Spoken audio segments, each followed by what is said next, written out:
Hey everybody, this is Dream, and today we have a 10-game Major League Baseball slate. Before I get started, you guys smash that like and subscribe button. Helps the channel a lot. Really do appreciate it. This is a pretty massive slate. 10-game slates I tend to play lighter on because of that, and this slate definitely fits that category. I think that this is going to be a pretty high-scoring slate because we got a lot of teams that have some really big upside potential, but we also have some kind of rough situations. But we have a lot of pitchers that have some upside as well on this one. So it's definitely going to be a strange slate from that perspective. So let's go ahead and look at the weather real quick. Let me pull that up. So let's check out this. Let's see here. We do have some weather concerns potentially in Cleveland. The Pittsburgh Cleveland game, the Chicago White Sox game. Those two games do have a little bit of uh, risk there. And the wind apparently is going to be pretty crazy in Colorado, where we feature Baltimore and Colorado. So overall, very interesting slate from that perspective. Definitely a slate you could stack up Baltimore. Some of the better stacks on the slate: Baltimore, Colorado, New York Mets, Cleveland, the Yankees, Texas, and the LA Dodgers. So to keep that in mind, let's go ahead and look at our pitching today. So we do have a handful of guys that have some really good upside situations. The first being Blake Snell against Miami. Snell has been pretty solid this season. He's had a high ceiling at times. His floor is actually pretty safe for this particular matchup against Miami, who's been pretty rough lately. He definitely has some good potential today. I do think he's a great play on the slate, and he's one of the best options, as well as he's the only pitcher that really projects over 7 strikeouts on this entire slate. So he's definitely very, very, very close to be a core play like that. Though he is the most expensive player on the slate, so do keep that in mind. Valdez for Houston is in a pretty good matchup here against Kansas City as well. He's been pitching very well lately, including some against some decent teams. So I do like his potential today. He's got a decent K rate, and he's got one of the better lower overall potentials on the slate when it comes to earned runs against. So I think he's in a really good spot here. Pablo Lopez from Minnesota also looks really solid today with good strikeout rate potential. Hasn't been quite as consistent as the other two I already mentioned, but he definitely has some nice upside today against Toronto. A couple other guys that have some kind of extreme GPP situation. George Kirby for Seattle against the Angels. He's been good against them already once this season. He's had a little bit more of a rough time on the road than at home, especially with the home runs. But I don't think the Angels really have too much of a threat today, so he's definitely worth a look there. The strikeout rate is a little bit concerning though lately. And then we do have a bunch of big or bust plays, and that would be Lugo, Gosman, Kershaw, Lively, Sears, Euler, and Falter. And then we have a couple of Hail Mary plays as well, which is Miguel for the Mets. Uh, John Gray for Texas, and then Suarez for Baltimore against Colorado. But obviously, that is an extreme risky situation because Colorado, even when they suck, they're better at home than they are on the road. So, being that game being at home and the wind, probably best to avoid pitchers in that game. Let's go ahead and look at our catchers today. So, Adley Rutschman does jump off the page as a great play today. He's got absolutely fantastic home run metrics for this game. He looks like he's primed to have a really big game, so he's definitely worth a look from that perspective. Cal Raleigh for Seattle also looks really solid. He's kind of a home runner best play lately, but he does have that nice upside with the home run potential on this particular slate. And then Francisco Alvarez is a little bit cheaper. Let's see, where is he? For the Mets at $3,100. He's got a very favorable matchup here against the White Sox, and he's been hitting the ball decently well lately, so he's definitely worth a look here as well.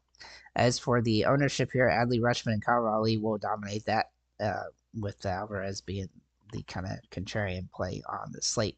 Looking at first base, Otani does jump off the page as a top overall play, though he is very expensive.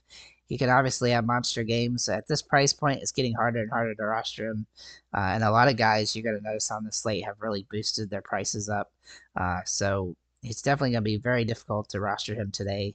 But he is capable of a home run on the slate. Looking at Pete Alonso, he's $2,000 cheaper than Otani.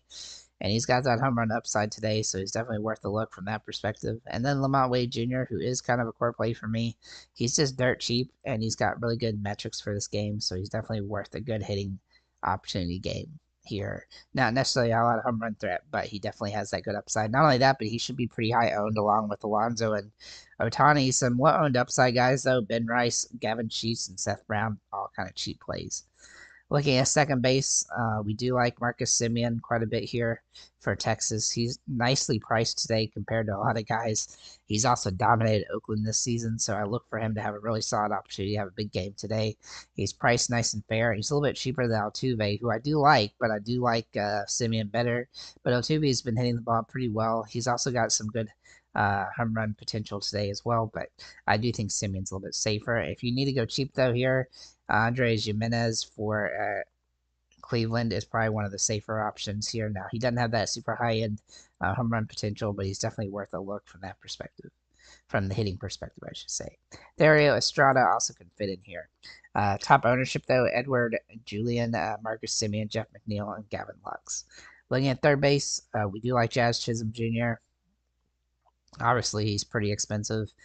For the Yankees, he's been hitting the ball pretty well since joining the Yankees, and he's had some home runs the last few games. I look for him to continue to hit the ball hard and well. Jose Ramirez also looks really good for Cleveland today. He's got some good home run metrics as well. He's been dominating the ball as of late. And then Emmanuel Riviera, who is going to be a nicely owned play today. He's also cheap. Let's see. He was very close to being somebody I would consider as a core play. The catch is he's going to have high ownership.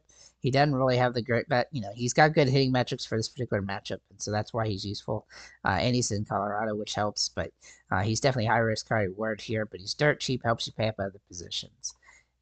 Riviera, Josh Young, Mark Vientos, and Royce Lewis will be the top owned guys, but Muncy and Royce Lewis are both got good contrarian options on the slate. Looking at shortstop, Gunnar Henderson doesn't have the best of metrics, but he does stand out as a good option on the slate. Definitely worth a look there, though he is extremely expensive at $6,800. Gonna be almost impossible to roster him, I think.